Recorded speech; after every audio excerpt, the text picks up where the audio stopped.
నాన్న ఎవరొచ్చారో చూడు. ఎవరో గాడిదా, నువ్వెప్పుడొచ్చావు? ఇప్పుడేనండి. అండి గిండి అంటున్నావు, ఈ మర్యాదలు ఎప్పటి నుంచి నేర్చావు? ఇదే నాకు మండుది, ఇప్పటి నుంచే. అవును, నువ్వు పోలీస్ కానిస్టేబుల్ కదా? అవునండి, స్వతహాగా నేను పోలీస్ కానిస్టేబుల్నే. మరి రౌడీ గెటప్ ఏంటి? మారు వేషం. ఓహో, దొంగలను పట్టుకోవడానికి మారు వేషం వేసావు అన్నమాట. కరెక్ట్ కరెక్ట్, భలే పట్టేశారు. అమ్మాయి, బావకు మంచి కాఫీ పట్టరా. అలాగే. ఏమిటల్లుడు, బాగున్నావా? బాగోగా దొరికిపోయాను.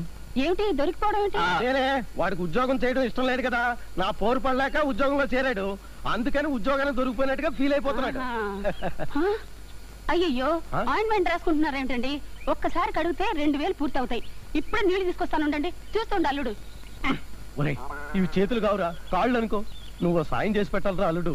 ఏమిటది? మీ అత్తయ్యకి మధ్య చాదస్తం మరీ ఎక్కువైపోయిందిరా. ఆ మొదనష్ట వ్రతం ఒకటి మొదలెట్టిందిగా, నీకు తెలుసుగా. పొరపాటున ఆదమర్చి నిద్రపోతున్నా సరే కాళ్ళు గడిగేస్తుందిరా. దాని పాద పూజ కాదు కానీ నా పాదాలు పాచి పెట్టేస్తున్నాయిరా. అసలు ఈ పాద పూజ ఆపితేనే గానీ లలితని పెళ్లి చేసుకుని ఫిటింగ్ పెట్టిరా. చచ్చిన అయ్యి బాబు వచ్చేస్తుంది. అల్లుడు, నేనెక్కడా?